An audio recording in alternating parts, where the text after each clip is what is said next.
And you can hear me? Very good.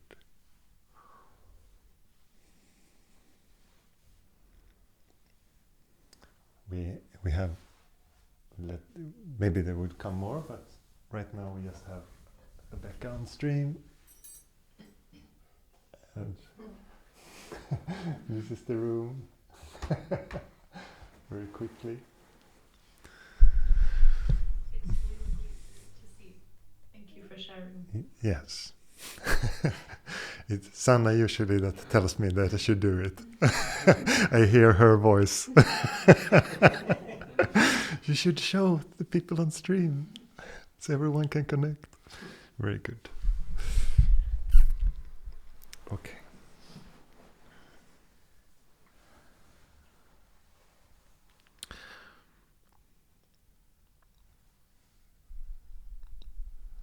Let's just take a minute and just close our eyes.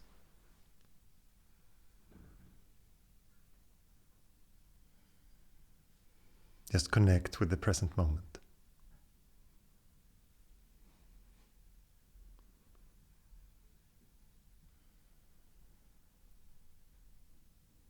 Notice the awareness that you are.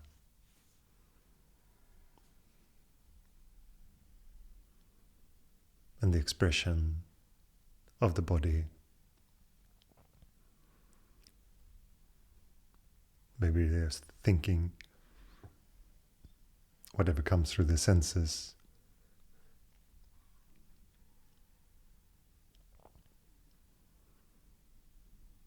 And whatever comes, you just stay with it.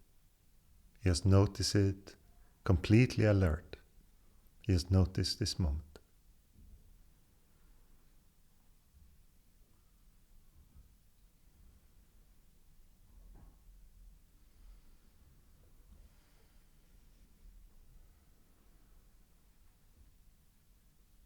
There's no thought right now that is more important than staying right here.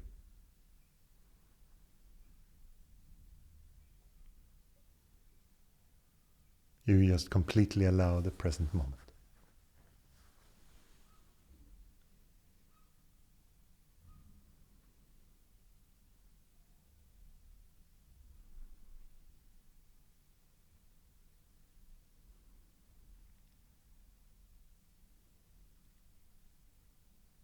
You don't have to become anything, you don't have to fix anything.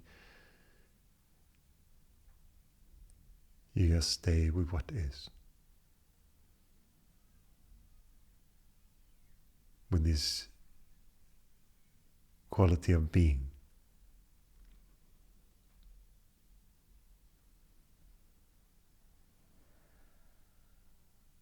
This sense of I before becoming.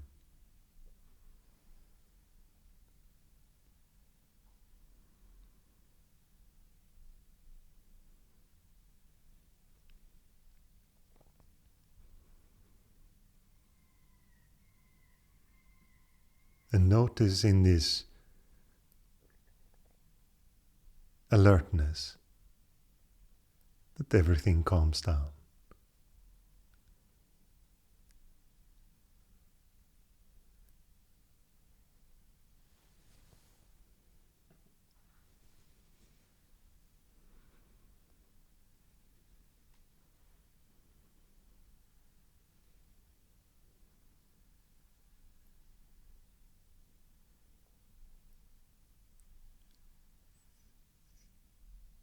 It comes with that sense of presence.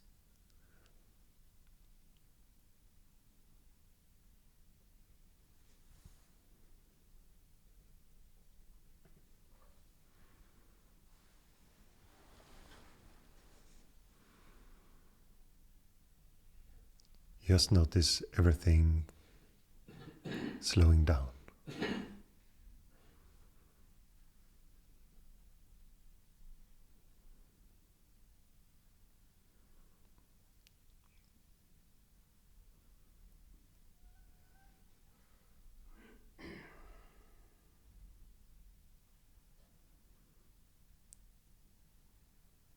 And whatever comes in this moment, Just allow it. You don't have to control or in any way change the experience. You just recognize what is here right now.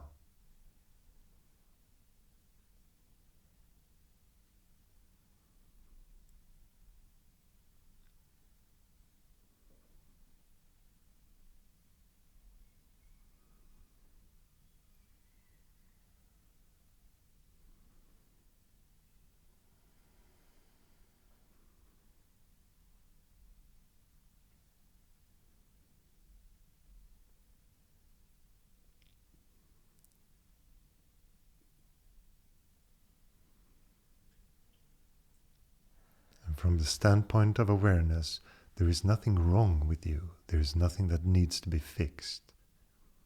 You just allow this moment as it is. This reveals your true nature. This reveals beingness itself.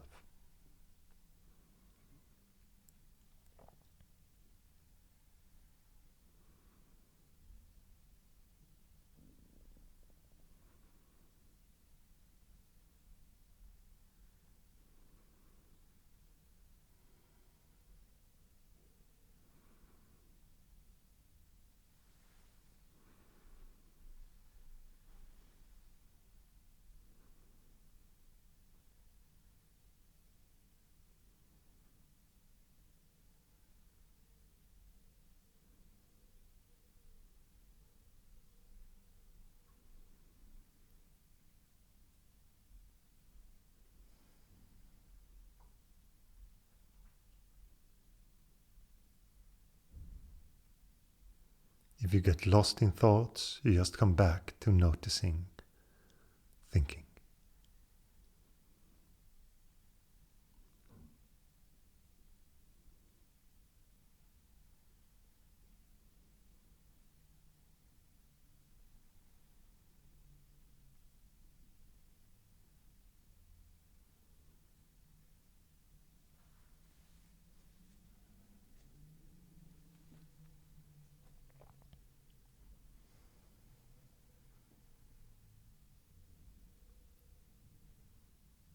And whatever your experience is of your body, if you feel restless or nervous or tense or whatever there is, you just observe it. Just allow it. And when you invite all these emotions into the space of awareness, they will be naturally expressed. And in that they just they will be allowed to be felt.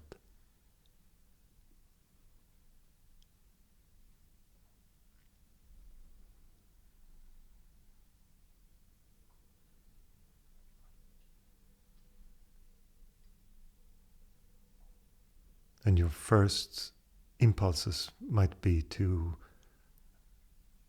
keep your distance from them and relate to them somehow. Try to dissect or categorize or analyze. But you just allow them into this field of awareness, into this space of being here.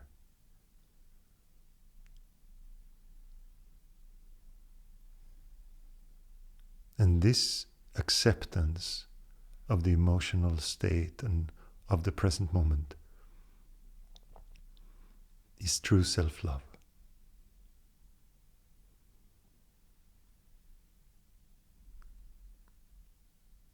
Many of us have an idea of self-love as a way to better yourself, or that you have to fix yourself somehow to experience it. But the acceptance of the present moment is in itself self-love. It is beyond becoming. It has to do with being, and allow yourself to be as you are.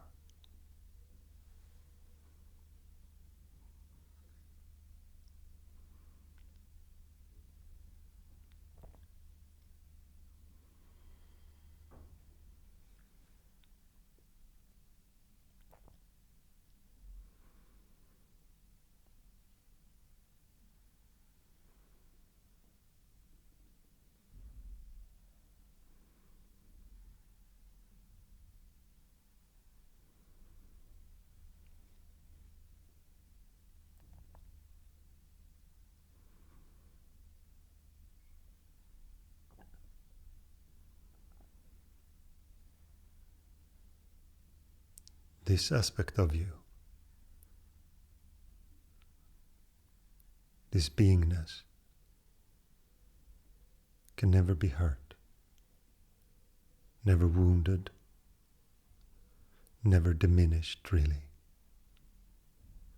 It can just be obscured by your ideas and your thoughts.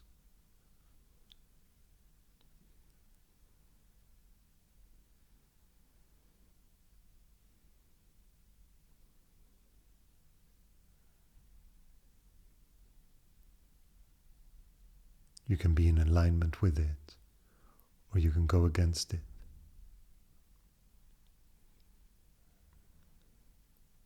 But fighting it will only create suffering. And at some point it will be obvious that there is no choice.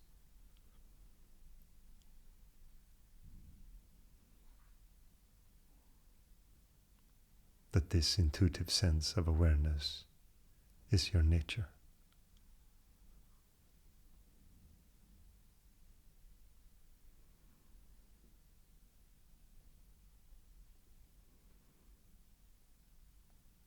And that there is no difference between your nature and the nature of the universe.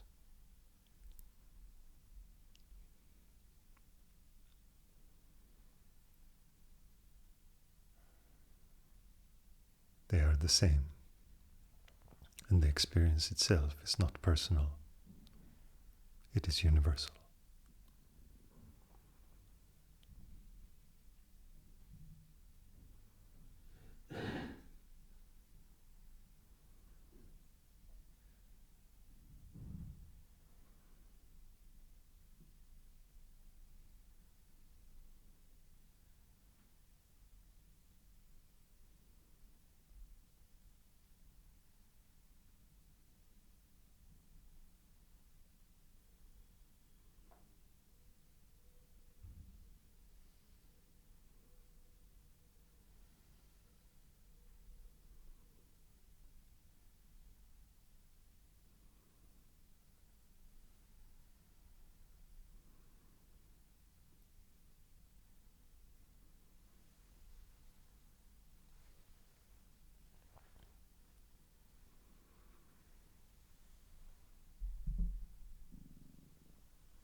You can slowly open your eyes, move your body if you need to, stretch out your legs.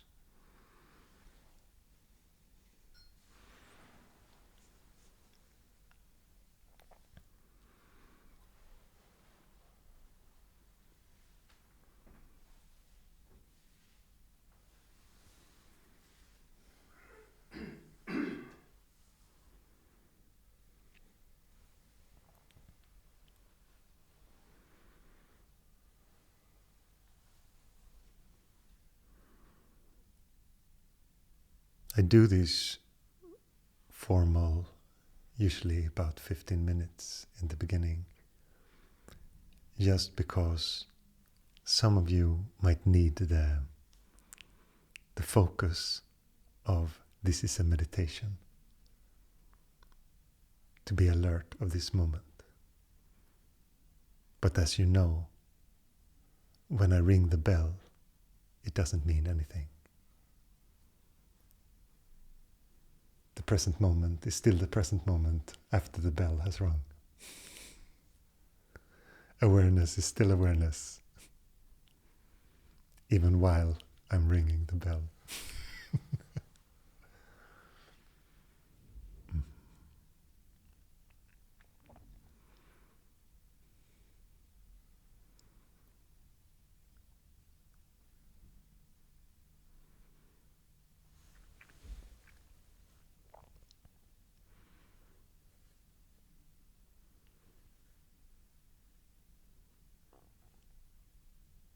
But the problem for most seekers is not awareness.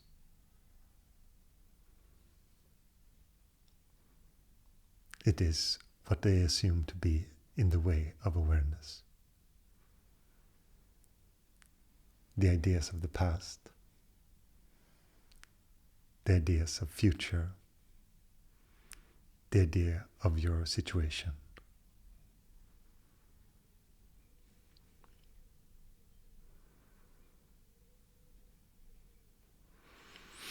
I remember seeing a clip with one of my teachers, Nukunu, and he talks to this man who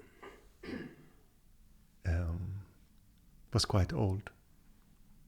And the man said, "Am I too old to become enlightened? Have I wasted my life?"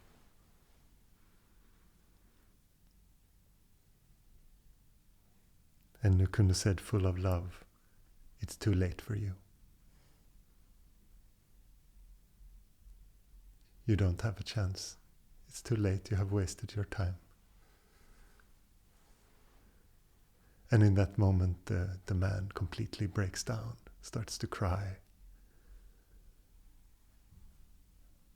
And I remember I was wondering, where is this going? And when the man has cried, Nukunu asked him, "What is left in this moment?" And he said, "I feel free. There is only this." This is how we accept our emotions. This is how we are with them. And it's not as we think, because usually when we relate to our emotions, we keep them at a distance. We don't know that we think it's normal to not want them because they are negative emotions, so we don't invite them in. And in the acceptance of them, there is so much beauty. It gives the possibility of being here.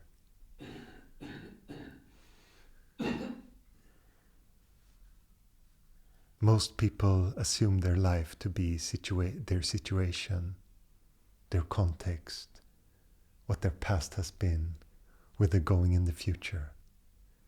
But none of that is here. It's just an idea moving in the present moment. It is not real.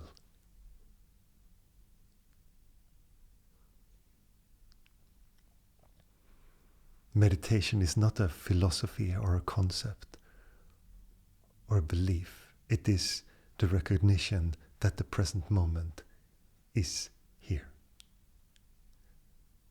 It is so obvious that it's almost difficult to talk about. Because to the mind it feels trivial. What do you mean? The present moment is here. That is not teaching. What is that?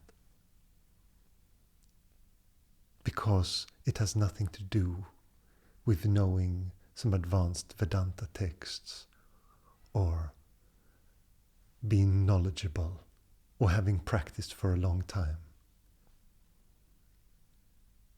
Can you be with the present moment as it is? And what does that entail? And you might say like this man, I have a condition, I have something that keeps me from it, or it's too late for me, or I wasted too much time, or I did too many wrong turns. There is nothing like that. It's not possible. The present moment is not denied to someone because they've made bad deeds. It is still 100% here. To be with the present moment, you might have to reconcile with that.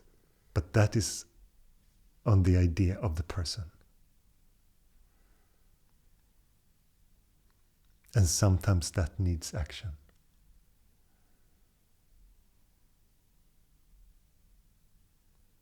You might have to forgive yourself or others to be able to be with it. But ultimately, it can never be destroyed.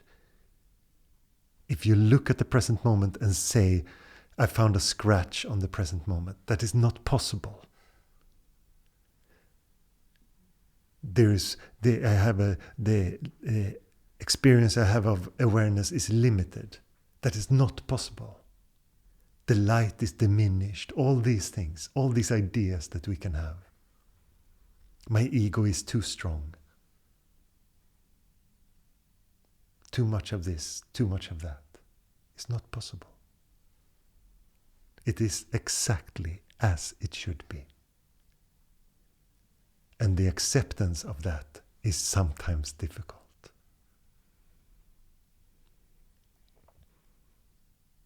And the more you look at the present moment with awareness, you will only come to one conclusion. It is that the universe itself conspires with you. It wants to show you. However difficult you might find your life, it wants to show you. And if you do the same things and you have the same ideas, it's going to show you the same thing over and over until you get it.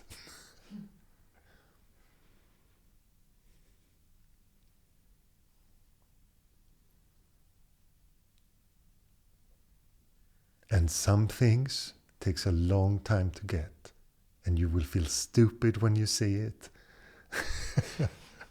And you feel like, oh my God. How could I believe that? And you have your ideas and you have your longings, and you think that the person is going to be this or that, or that your life is going to be better if something is added or removed or whatever it is.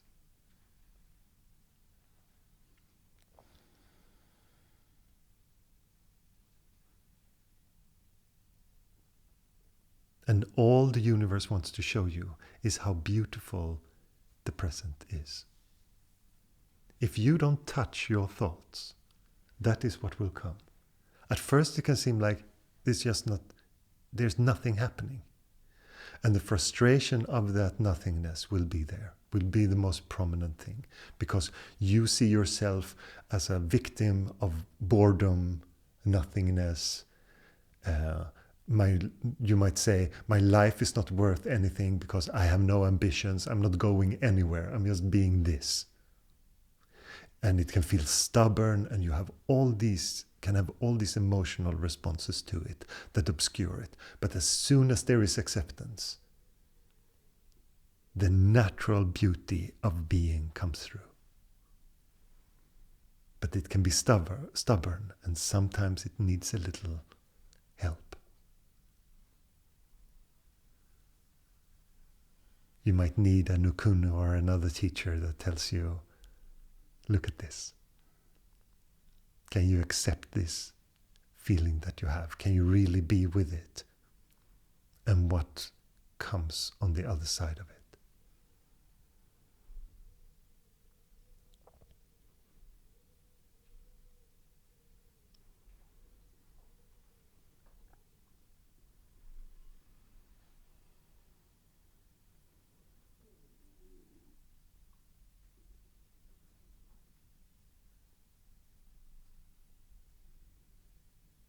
And you get used to your own behavior.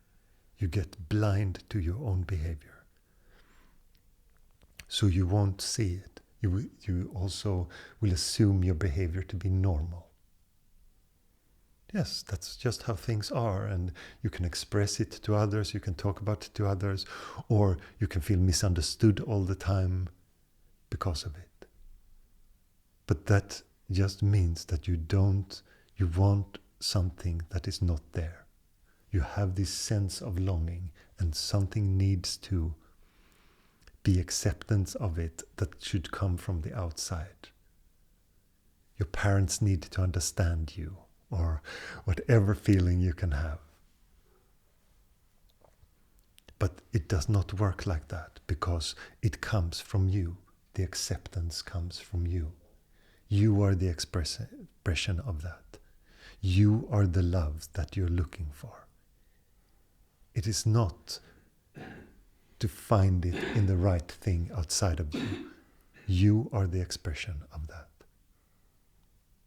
And this gives tremendous freedom, because the bondage of that everything outside of you is going to confirm you and make you complete. You will always feel like you are lacking. You will always feel like there is not enough. But you are perfect as you are, with all your flaws, all your strangeness, all your weirdness. That is perfect. And the acceptance of that is love. The love that you are looking for out there, it is in here. It is your expression. And it's very simple. It's just the acceptance of what is. That is the definition of love. That's how you feel love also from the outside. When someone says, I love you exactly as you are. I wouldn't change a thing. I want all your flaws, all your strangeness, all your oddities.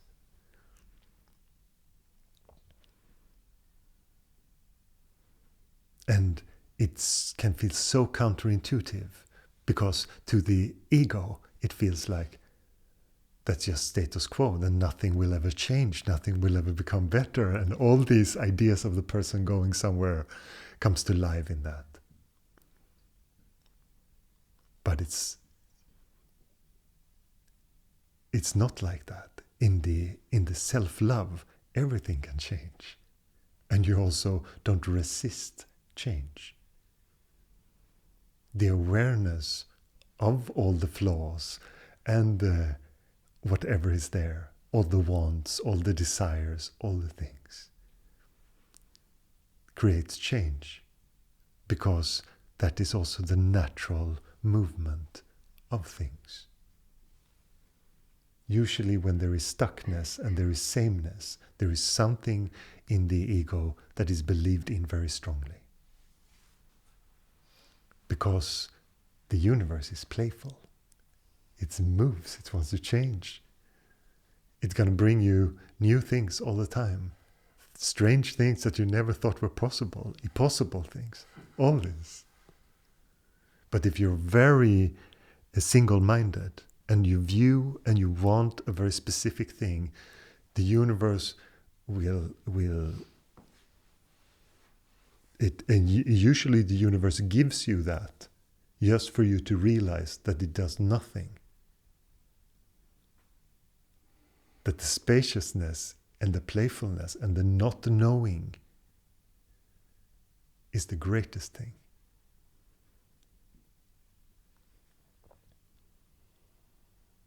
We're so used to the ideas of ambition and knowing, have a 5-year plan and knowing exactly what you want. But the beauty of the expressions of playfulness is always here. They're not an idea in the future. And you can have all the plans you like, but if you believe them and you identify with them as your outcome, you will suffer them. You will feel separate. And this is not a view that I hold. Look into it. See what it does. I don't want you to just take me like a blind idea.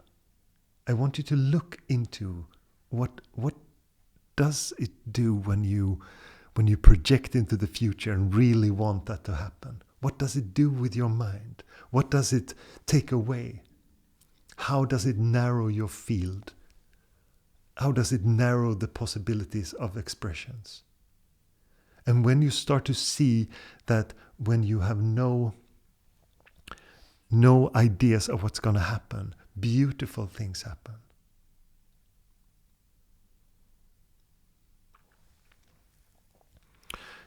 There is a famous concert with a famous piano player called Keith Jarrett. He made a recording in 1975, which is a live concert in Köln, in Germany. And it's considered one of the greatest improvised concerts ever. But the story about the concert is that he wanted a specific piano. They got him this piano, but some of the keys were broken. The piano was not working properly. So they tried to bring in a person who could repair it, and the person who repaired said, I cannot really, it's really, really broken. I cannot really repair it, but I can make the keys work sort of. They will be a bit strange. And Keith Jarrett himself said, I had no expectation of this concert being good because I'm playing a broken piano. And he made the whole concert around these notes that were strange when he played them. And he had so little expectation that he was very, very present. And to this day, this is considered one of the greatest recordings that he ever made, because his expectations of it was none. And then the beauty of being present can be there. But the mental pressure of doing things and our expectations of them takes away all the beauty. Maybe we love a situation and we try to replicate it, and it just doesn't work. Because we have so much expectations that this moment is going to be lovely. Let's have a dinner like we had 2 months ago. It was so beautiful. And you just want something from it. And suddenly your whole disposition and your idea of what it should bring you just takes the life out of it. It becomes very stale, very mechanical. The nature of the universe is playfulness. And we will just allow that playfulness to be open. To dare to say, I don't know what's going to happen. And I don't know why this intuitive longing in me says that I should be here. That is fine. There's no problem with that. We are so afraid, and if we don't have a good story with everything that we do, that we feel lost and, I can't really explain why I like these things so much. And the more you do them, you will notice, because they just spontaneously bring me this joy of being. They don't have to have a deep purpose or a thought out great idea. They're just playful. And when you go with those things, then life can have that expression. It is just allowed to be playful.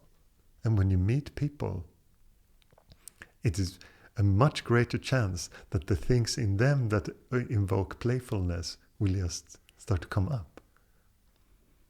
Because in the presence of awareness, there is also the space of giving that to everyone. You don't have to do it as a strategy. You don't have to try to do it. It just happens. It is just playful.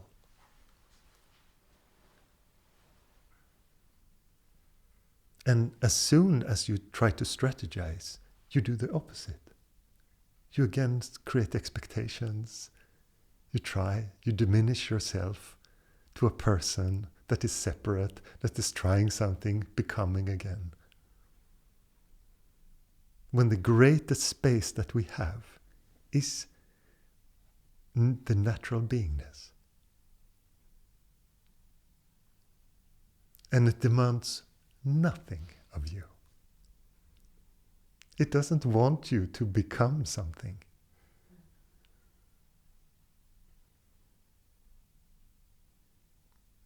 And you don't have to be perfect in it. You don't have to follow the rules perfectly, or whatever idea or agenda that you have put up on how a spiritual person is.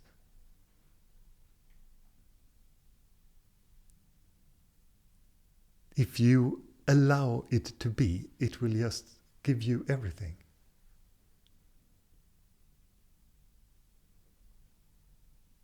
It's like when you're saying there is not enough, you will experience non-enoughness until you understand that that's not it. It brings you, the universe brings you everything that you are afraid of. And it does that with a beauty. it wants to show you. Because when you are seeking, you're saying to the universe, show me how I'm stuck. Show me what my hang-ups are. And the universe is like, okay, here. And most people say, but that is not spiritual. That's not the spirituality that I asked for. That is not what I want from it. I want it to be more peaceful and less stress. I don't want this stuff. I don't want all my projections and all my fears thrown in my face. But that is what spirituality is.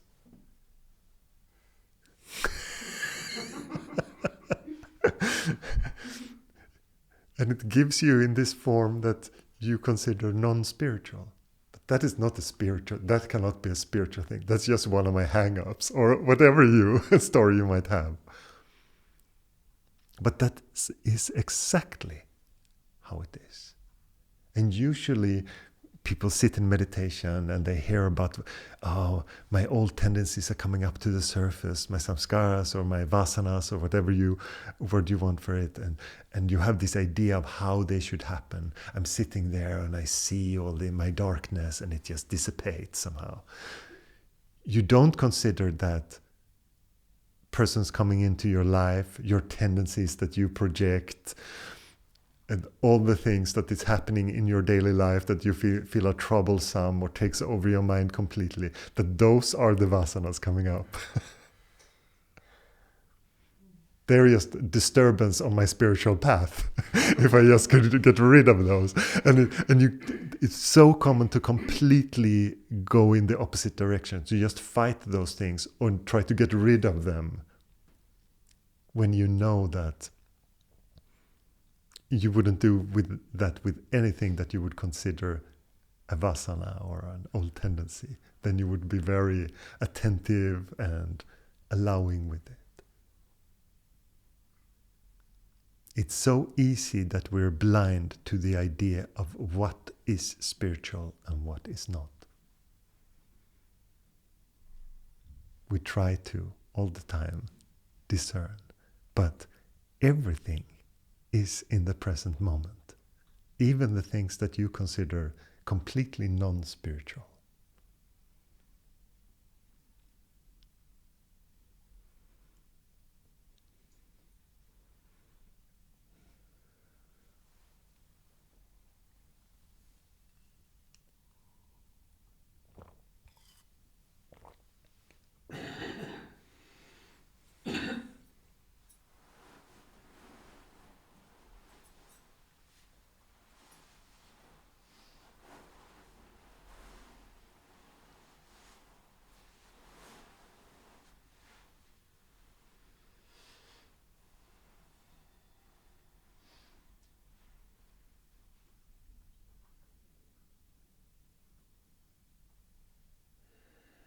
And also to have some humbleness when it comes to not seeing things.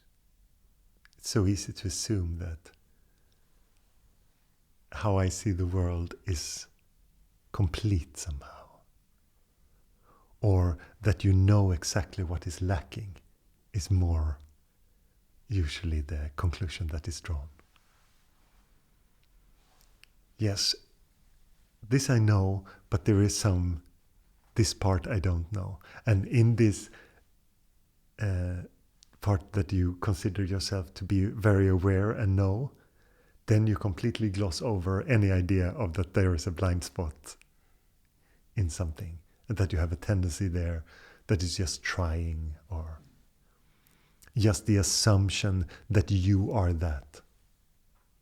All these things, and usually on the level of identification. Because this I see as the thing that most people don't even, they have difficulties understanding what it is, even. What is it to be aware of the present moment? And when we talk about it, some people will go completely into analysis, very strong identification, assume a situation with the present moment. Looking at it from the idea of the person, where you're going, where you are, what you have to become, all these ideas. That has nothing to do with being here.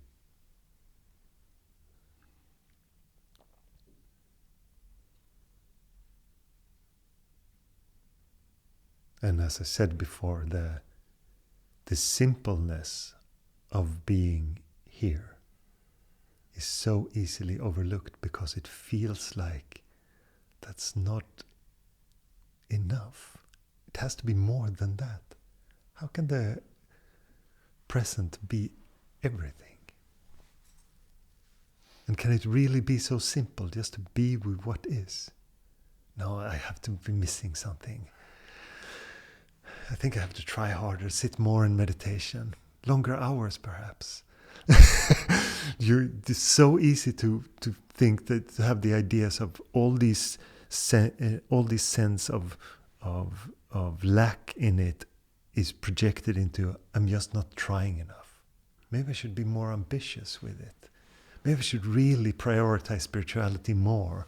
And you have all these ideas that create separation with it.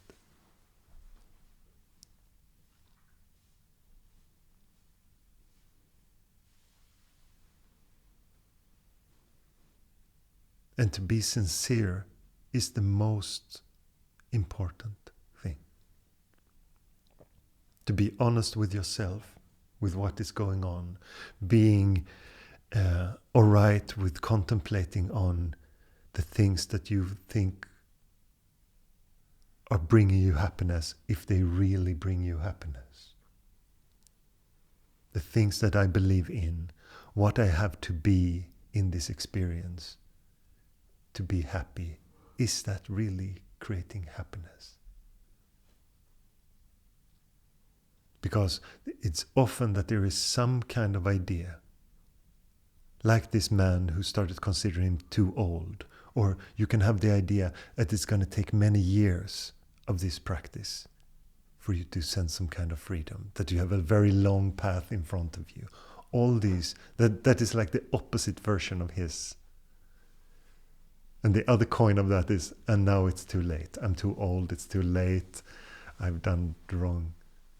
It's so easy to play in the domain of the ego. But it's never too late. Because too late for whom? What is you in this? The idea that you are a person that is separate from the experience creates all this sense of lack, all the sense of things not being enough.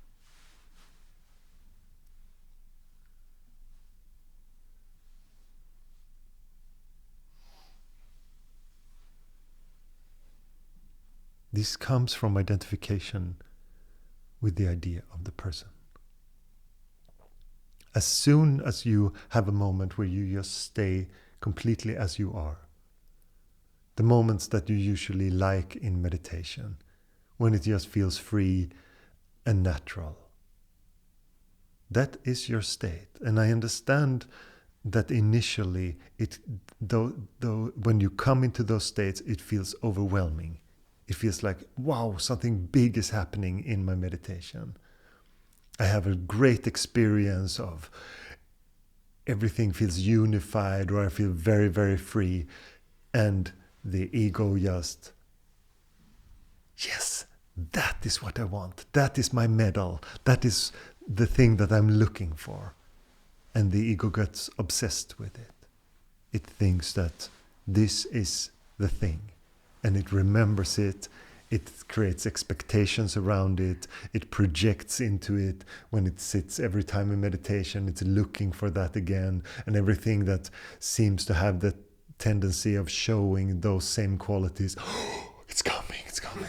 And the mind is completely absorbed in that idea. But that is not it. That is just more identification.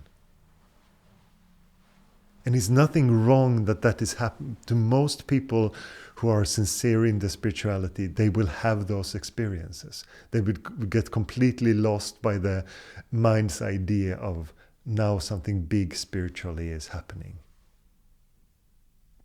Or they start to enjoy talking about that they had a big spiritual experience and want to go to the teacher and say it, and all these things, because the ego likes that.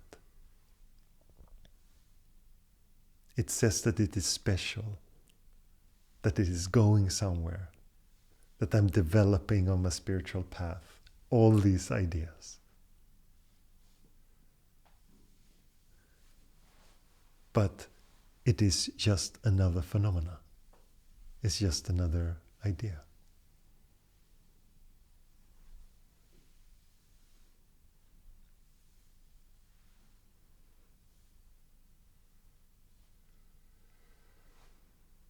And the naturalness of being, when it is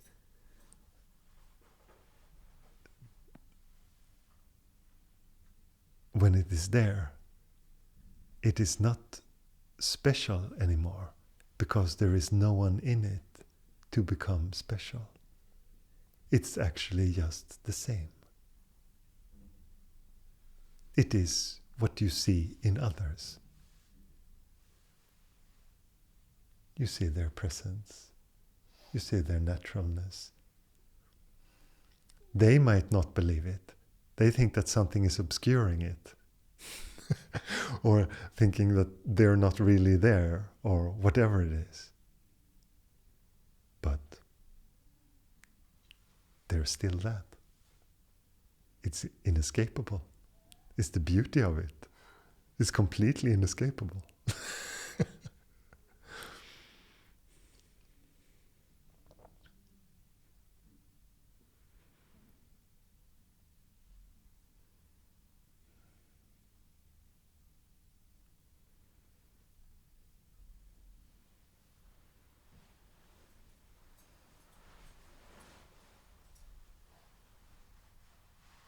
And we always talk about the same things. It's not about becoming.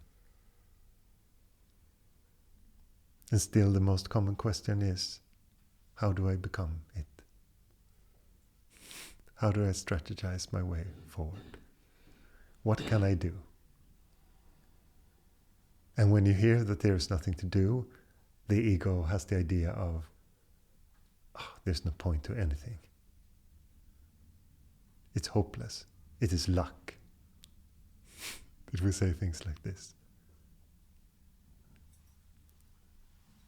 But this hopelessness and this luck is expressed through something. The idea of a person. Again, you have to become something to be in the situation that you're unlucky. Or you're not applied yourself enough, or whatever idea that you have. But none of these are true.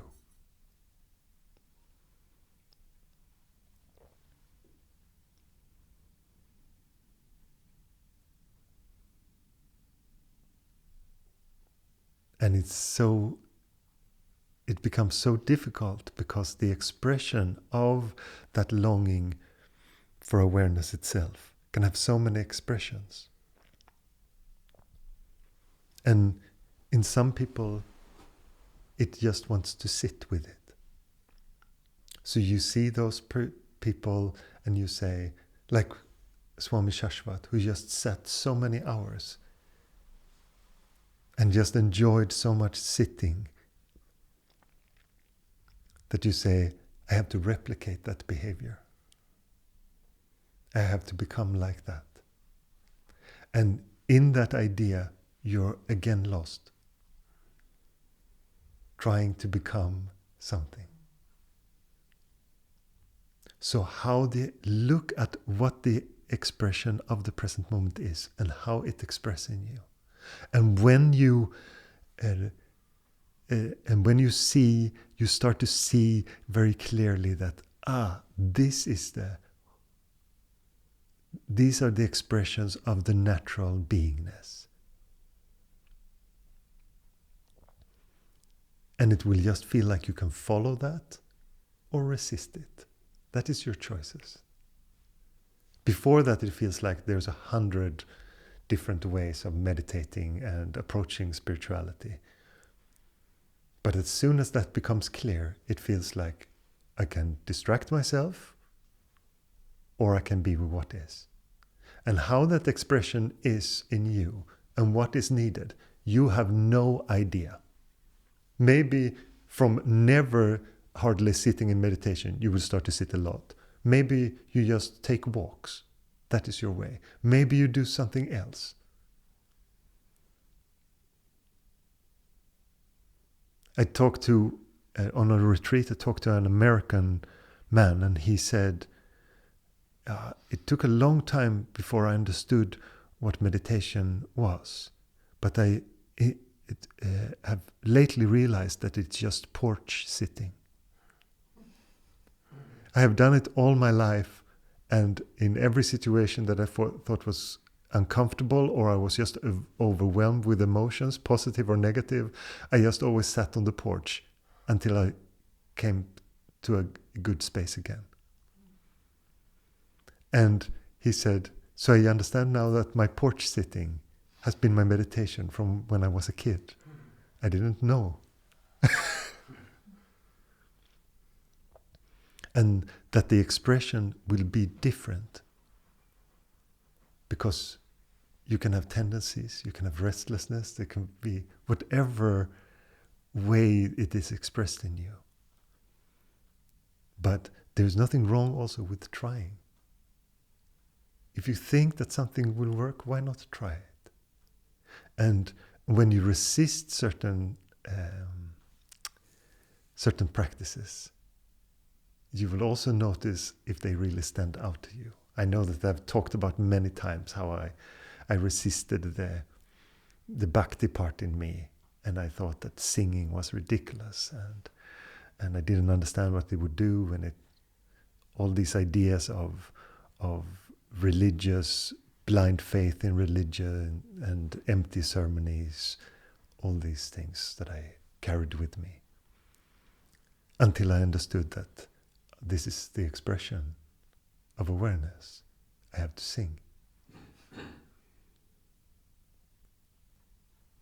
But then you also have to come to the conclusion, I don't care if people see me as a religious fool. That also comes with that. So it can be challenging. Many people want to fit in. They want to seem normal. But it can twist.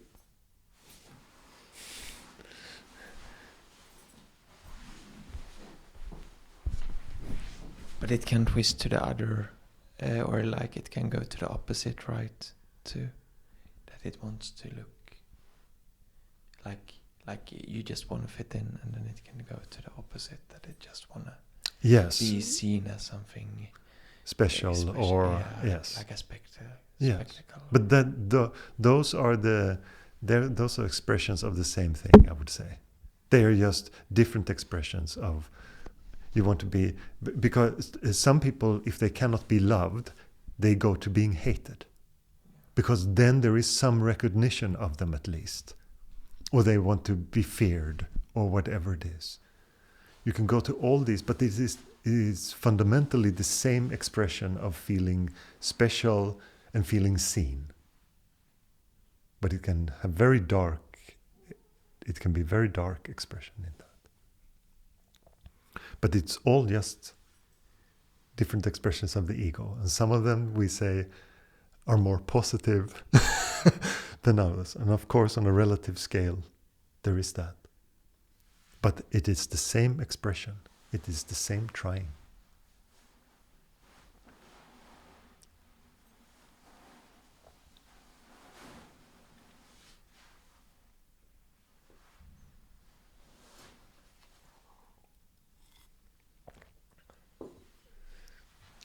Yes, of course. I had this sort of idea that, or this feeling more, maybe it's been more since I've been singing actually, all this bhakti for me too. It's like there's a sort of something in me which sort of needs to be expressed in different ways, that the ego, I can sort of see it trying to sort of control, like, no, not like that. Like you say, like, no, don't sing, don't tell your friends you're going to some weird kirtan thing where people are singing religious songs. That's weird. Like, tell them something else. It's going to a concert. But then like, on the side of me, which is just like, yes, oh God, I just want to throw myself into that now. But it's, I don't know if you could talk a little bit about that, but I sort of see more and more the sort of the ego as a sort of, like, it's obviously trying to help me fit in. You know, obviously it serves a purpose, I guess, you know, socially, so I'm not separated from my tribe and eaten by a tiger or whatever. But it's like it sort of like, it's a sort of scary thing when you feel like inside you, it's like, I'm just starting to not really care about what you think. But I'm not there yet where I still do care, but I sort of like slightly. But you're feeling slightly daring to, like, I'm going to do it anyway. And and I think your story just shows how important that part is, because usually most people, they fit in their way, so you're also so used to the way that you fit in, so that just feels normal, and that foundation is very rarely shaken if you don't start doing something that you know that your tribe wouldn't like. And that could seem too religious, or Richard is just completely obsessed with godliness now, and he's on some kind of strange quest, whatever your friends might see it as. But and there comes when that comes deeper, it also becomes the feeling of that you're leaving people behind. Because you will also, that means that you start to accept that people also won't understand you. At a certain point, they cannot follow you. And that is also something that seems to be quite deep in most people, because you want to be loved and understood. But the deepest realization of it is that this beingness itself and the expressions of it can never be understood. You can talk to someone, they understand their beingness, and you can meet in that somehow, but they can never follow you into that. That is just the expression of beingness. So in a sense, there is, at least from the relative perspective, from the perspective of the person, there is a loneliness in that. You cannot bring anyone with you on there. It's so easy to have like the beautiful idea that a friend or a partner or someone is going to hold your hand and you're going on this spiritual journey together. Even my guru had that. I had a friend with him in the beginning. They like practiced together, and of course they couldn't just continue that, because it's not a shared, it was to a certain point a shared experience. But then Swami wanted to stay in the jungle and go all the way, and his friend could not do that. He wanted rather to stay in an ashram or something. So the expressions of it will be as they are, and you will have this feeling of that you're leaving people behind. That is part of spirituality also.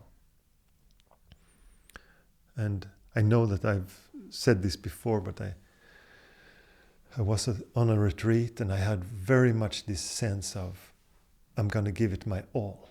I don't care if I go crazy. I don't care if people see me as a religious fool, whatever. I don't care. And from that point, I remember going to bed, and in the nighttime, all my relatives, all my family had gathered to do an intervention with me, to tell me that I was crazy and I'd taken things too far, and we have to talk to you somehow. And this is just like an expression of that fear. And probably for me, my family means a lot to me, and I love my family a lot. So I value their expression. So that's why in my dream, they were the expression there. But you will also notice that it doesn't matter. Because the beauty of beingness itself is that you will be the expression of that. So if someone understands that or not, it doesn't matter. They don't have to be into spirituality to understand you. That is the idea, the intellectual idea of spirituality. That you have a community, that you can talk to it together. But spirituality in self, in depth, is just beingness. And when you just enjoy the present moment, animals will like you, children will like you, and people who don't have too many ideas of what you are to them will spontaneously just enjoy your company. Even if they don't understand you. They will just find you very nice to be with because you invoke beingness in them. You invoke presence in them. And in certain situations, it will be so obvious. Yes, of course. This feels weird with the microphone. I feel really, really weird. Yes, it's just that the people on stream also can hear you. It's like I'm on. Just please keep it a Okay. little bit closer. Yes, very good. It's like unexpected.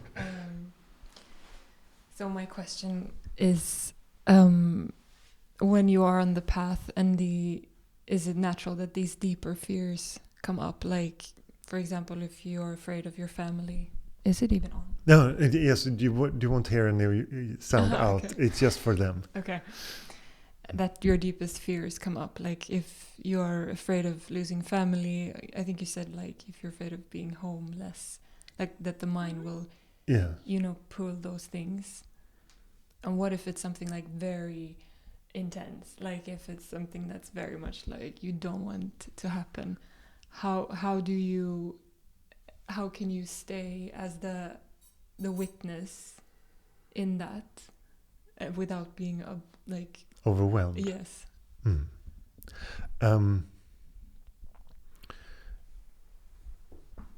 There is. You have to be in acceptance of it at some level. If it's too overwhelming, it will just take you on a ride. If you're so identified with it, it will just take you on a ride. But the more you stay as beingness itself, the more there is start to be created a foundation that when you are with these emotions, what you come back to is observing them. Yes. And also there is a choice that needs to be made in that moment as well, right? Like that you... It's more of a recognition of that you can observe the moment. That can be... I don't really know if I would like to use the word choice, but in that moment, if you just recognize, I'm being emotionally overwhelmed. In that moment, there is awareness of being emotionally overwhelmed. Do you understand? And if you start to come to that knowledge, it can still feel the same, and you have to go through the whole roller coaster of having these emotions. But there is just awareness of it.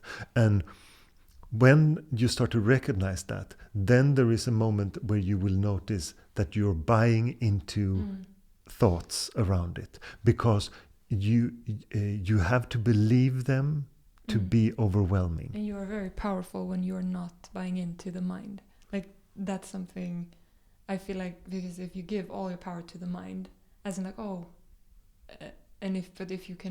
if you're not doing it, I feel like you become powerful. Not in like power as in, but that there is a lot of power in that space. Yes, the thing that saps the energy the quickest from you is identification with something. The idea that you are a person going through something, that takes the most energy.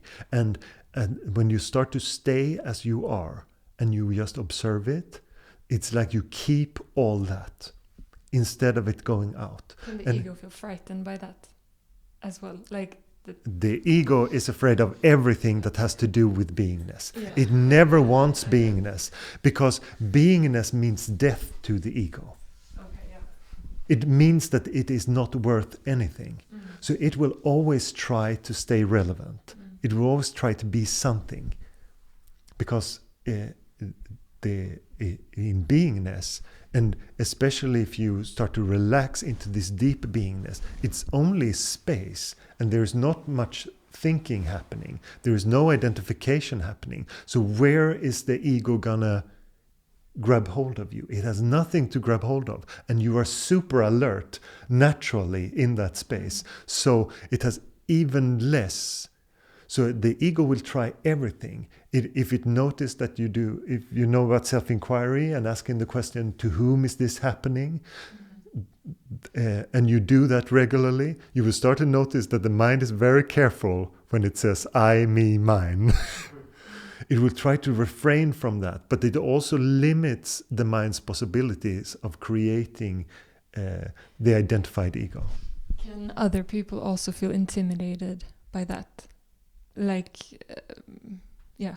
Yes. Yes. Okay. That is because if you are a lot in your beingness, some people will be very, very provoked by that itself, because in that it implies a sense of lack of control, or they can say that you are acting immature. Or they can have all these defenses to it, because they don't want to be drawn into just being, because they are their controlled ego. And they have their ideas and what they need to keep up their lives. They have all these ideas. So that can provoke some people a lot. So they feel very uneasy with that. And the freedom of it is not nice to all people. Yes. Do you ever feel like you are afraid of being in that space because someone might project onto you like their own things? Or how would you, because sometimes I feel like to be in that space would mean maybe that people would project, and then that they have their ideas about you, or what you are to them. People do that all the time. All the time. Most of the things are projections. And if someone can't grab a hold of you because like their ego can't get a hold of you, they get like frustrated or angry. And they test you, and then they pull your power and push your buttons just to get that. Yes. Yeah. They do that. Especially if there is an opening for it to try it. But some people will be so overwhelmed of someone's beingness that they won't even try. They will just be completely frozen by it, and they won't even try anymore because it feels like there's no chance. So all these things will happen, and all that also when the expression comes from the outside of someone trying you or testing you and seeing and trying to control you in ways, all these things are expression also of the universe, and what fears are still there, and that there is an opening for it. And because when people are afraid of something very specific, if that is very prevalent, it can feel like there is also, it's like a magnetism to invoking that person's fear. You understand? That, and if you're not aware, you will just, and you have the tendency to fit with that fear somehow. People would be so drawn to it that it would feel like it's automatic. They would automatically provoke you in the ways that pushing your buttons in the ways that there is some opening to it. Yes, but this is how I say that the universe, if you look at from the view of the of beingness, this is the way that the universe helps you. Because it's yes, it says, look at these things. Look, here is still fear. Here is still the fear of being challenged, the fear of being questioned, the fear of fitting in, and it will bring you these people that will push those. The universe is never wrong. It's like always. Yes. So as long as you refrain from identification with it, because then it gets very confusing. Then you have all your ideas of how you should relate to these people, what you should do to them, how you have to push them away, or you have to create boundaries to protect yourself, all these things, instead of just seeing what is. And in this beingness and the expression of it is a very natural integrity that comes from it. Do you feel safe? Like, do you feel safe in your beingness? Like, do you ever feel like... Okay, I remember you shared a story about someone that wanted to rob you and you were just like, no. Like, that you were... Because I'm just thinking spiritually, some of us may carry some memories from past lives where there has been things that happened if you were spiritual. Like, how do you deal if you still carry those like memories?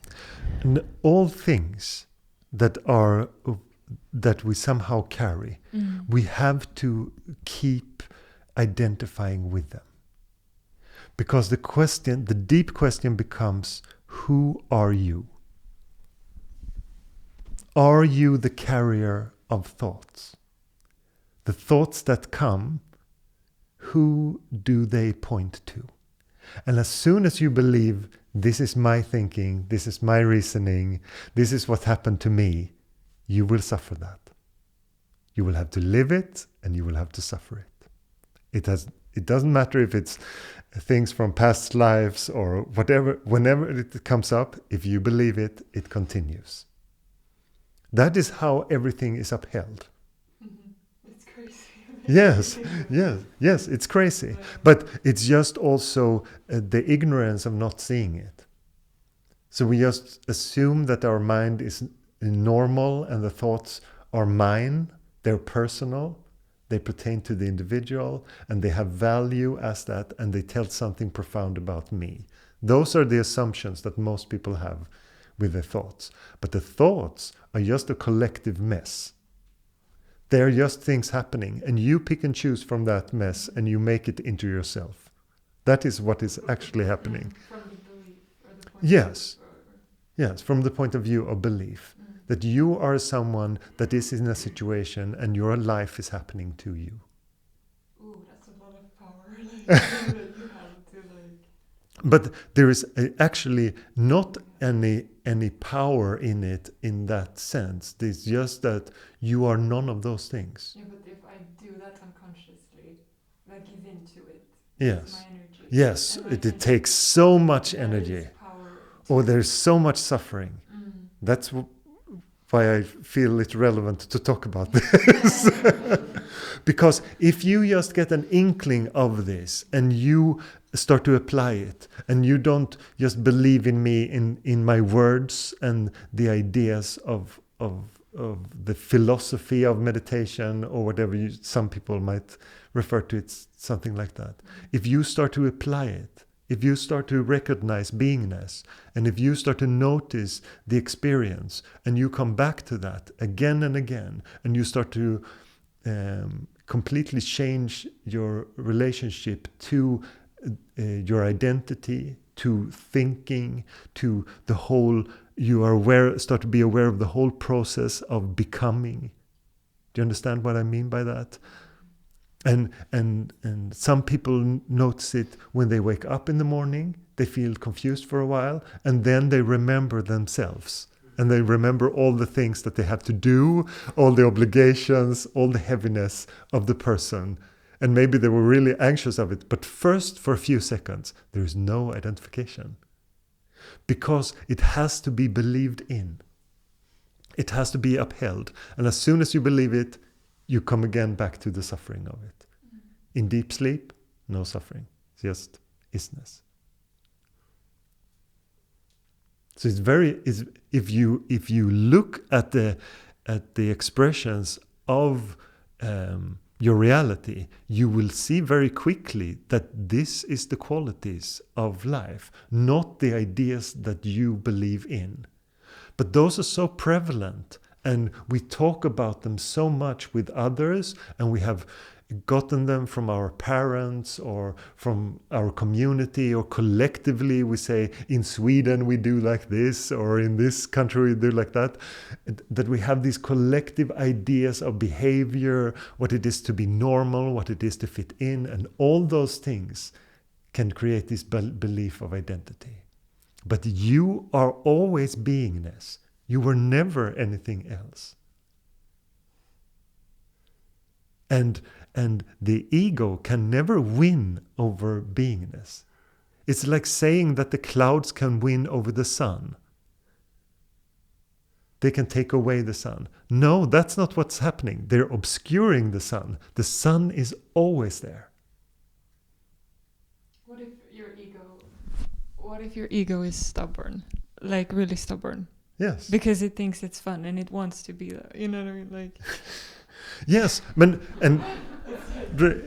I have met people.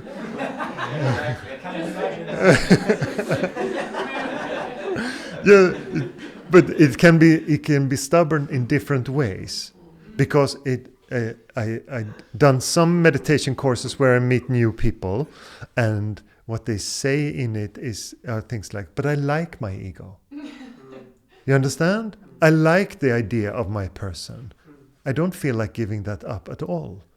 And that is the most difficult ego to relate to, because it will say everything is fine and you like me.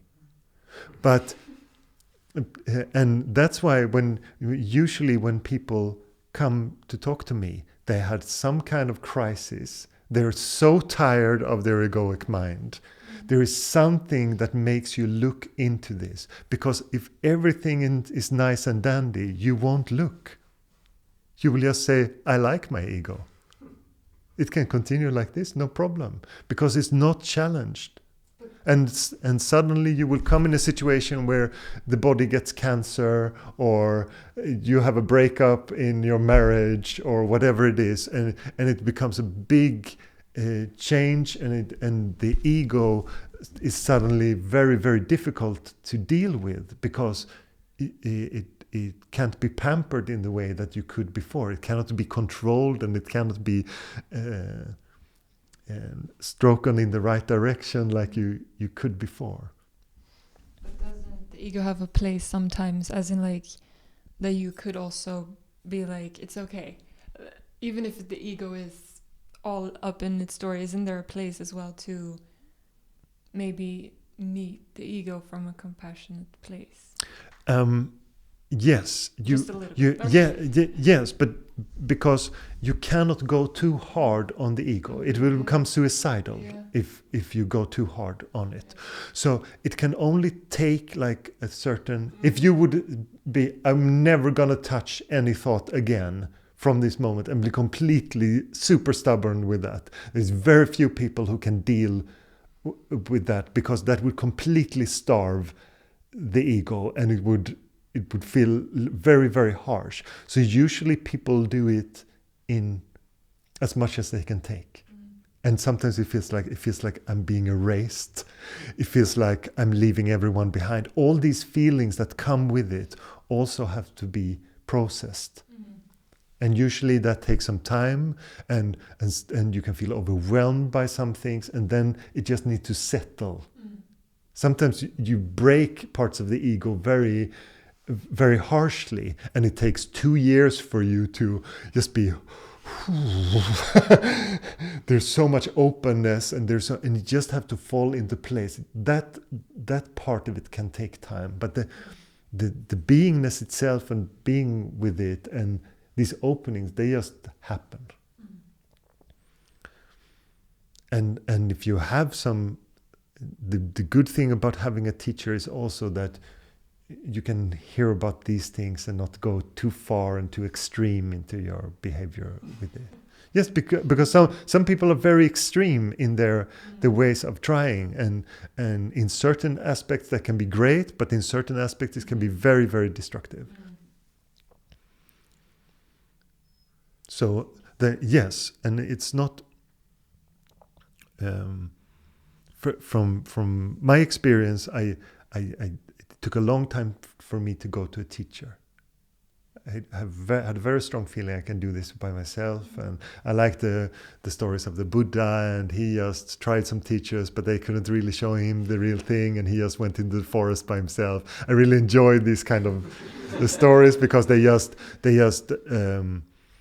fed my ego's idea of I am strong by myself and I can do this.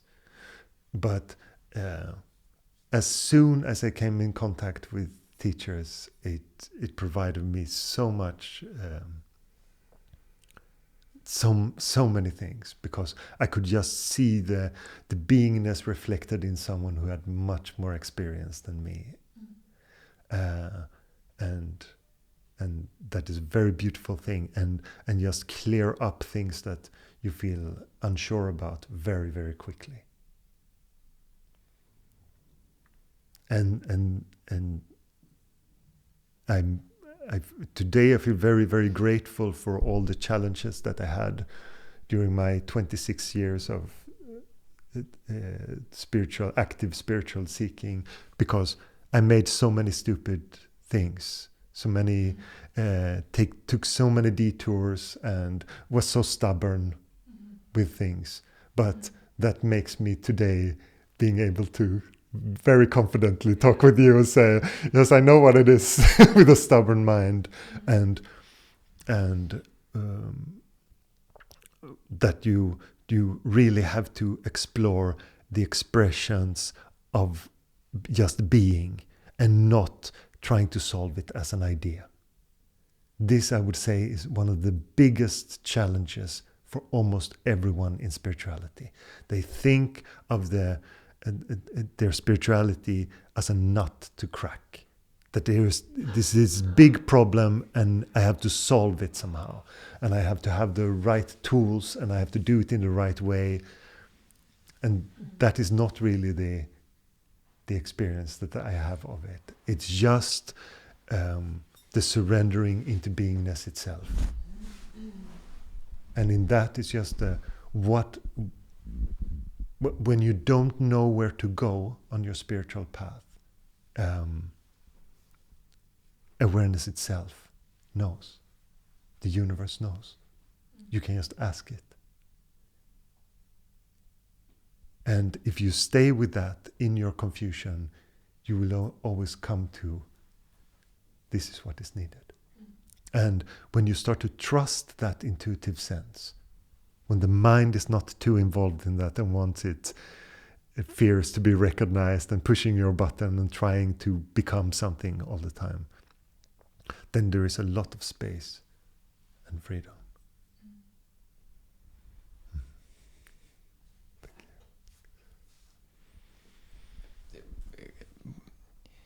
The stubbornness is, but it can also, in some way, it can also be very helpful. I've noticed, like if I wasn't that stubborn and just like held on to something and just tried, even when it doesn't work, and try. I mean, I wouldn't be here. Yes. Yeah. That is correct. Stubbornness is absolutely in itself not a negative thing on the spiritual path, because that is also sometimes the thing. I call that expression the Kali Durga expression, the thing that never gives up. I take this example of the mother protecting her cubs, or mother protecting her children. You cannot fight the mother that protects her children, because she will never give up. She can never be pushed around, or you can try all you want, but she will do everything. And that that part in us, that stubbornness, that power, is part of the spiritual seeking also. The part that says, it feels like I'm leaving everyone behind. It feels like I'm going crazy. It feels like I'm going to be alone in my life, but I still want to know. If I die from this, I still want to know. That is a bit crazy in the essence of things, but to move beyond the known, that is also needed. That stubbornness, that deep, deep longing. And you won't know how that longing is sometimes until it's tested in your life. When you have someone close that says, I don't want you to be into this spirituality anymore, it's too much to me, I don't feel comfortable with it. You have to cool that down a bit. And you notice, I cannot. This fire cannot be distinguished like that. It can never be held back. It can never be smaller. And if you try to suppress it, it will just grow bigger, stronger. So that's also the beauty of all the challenges that we meet, that it just shows us also that our resolve is very, very strong with it. We can have all ideas of, I'm going to do this and this with my life, I'm going to be more like this, or more normal, or fit in better, or whatever you want to try. But if that longing is there, then it has to be expressed. And it doesn't matter. It doesn't matter if everyone would say, you're wrong. Okay. The whole world comes and everyone points at you and says, wrong, wrong, wrong, wrong, wrong. And you said, this is all I am. This is what it is. You're allowed to your opinion.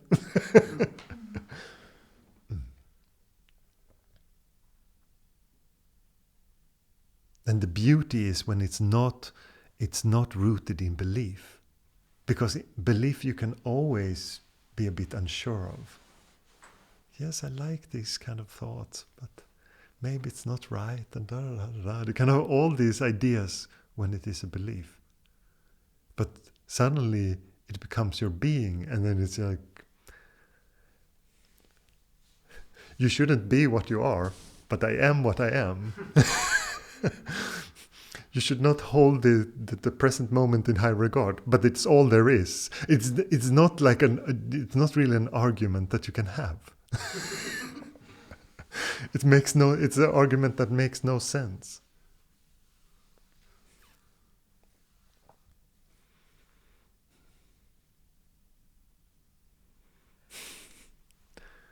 Okay.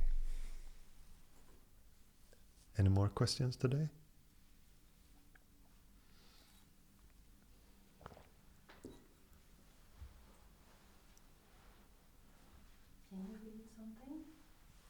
Sorry? Can you read something? If I can read something? Yeah. Oh.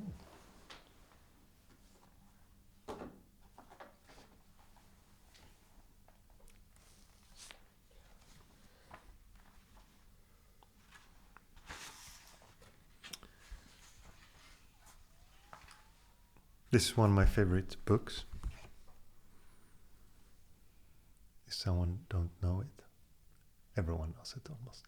The Ashtavakra Gita. This translation is by Thomas Byron, called The Heart of Awareness. It is just a beautiful book.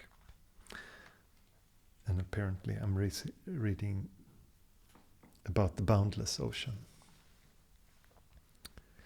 I am the boundless ocean. This way and that, the wind blowing where it will, drives the ship of the world. But I am not shaken. I am the unbounded deep, in whom the waves of all the worlds naturally rise and fall. But I do not rise and fall. I am the infinite deep, in whom all the worlds appear to rise, beyond all form, forever still, even so, I am. I am not in the world is not in me. I am pure, I am unbounded, free from attachment, free from desire, still. Even so am I. Oh, how wonderful. I am awareness itself, no less. The world is a magic show, but in me there is nothing to embrace and nothing to turn away.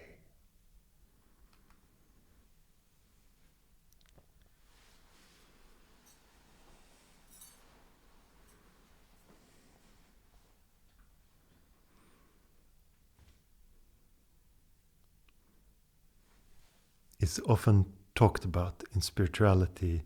They try to, I don't remember the exact quote, but people talk about, I am not in the world is in me. And I enjoy very much when I read Astavakra writing, I am not in the world is not in me, because I am not the something. Everything, I am pure, I am unbounded, he writes. Very, very beautiful.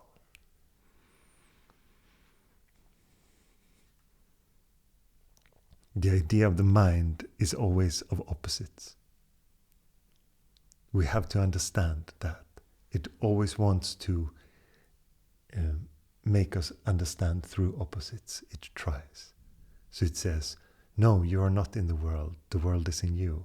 But that is not completely true, because the appearance of everything is you.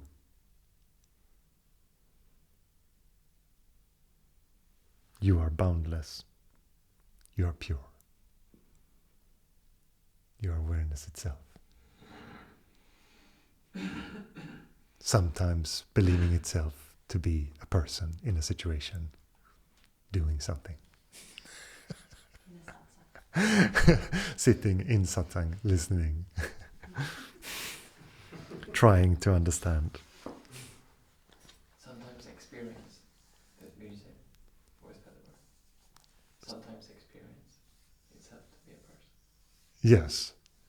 Sometimes believing itself, believing itself into being a person, to be separate. To have the idea of a situation, a happening.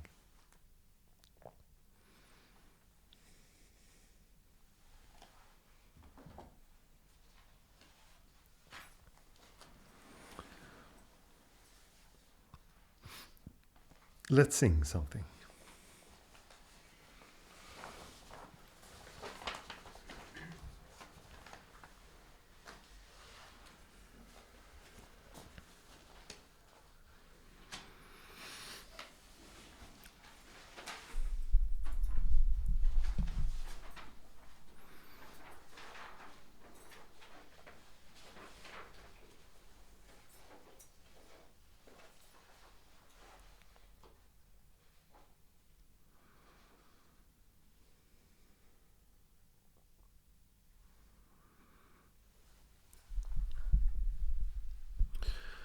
Jai Jai Shri Radhe, Jai Jai Shri Radhe, Jai Jai Shri Radhe, Jai Jai Shri Radhe, Jai Jai Shri Radhe, Jai Jai Shri Radhe, Jai Jai Shri Radhe, Jai Jai Shri Radhe, Jai Jai Shri Radhe, Jai Jai Shri Radhe, Jai Jai Shri Radhe, Jai Jai Shri Radhe,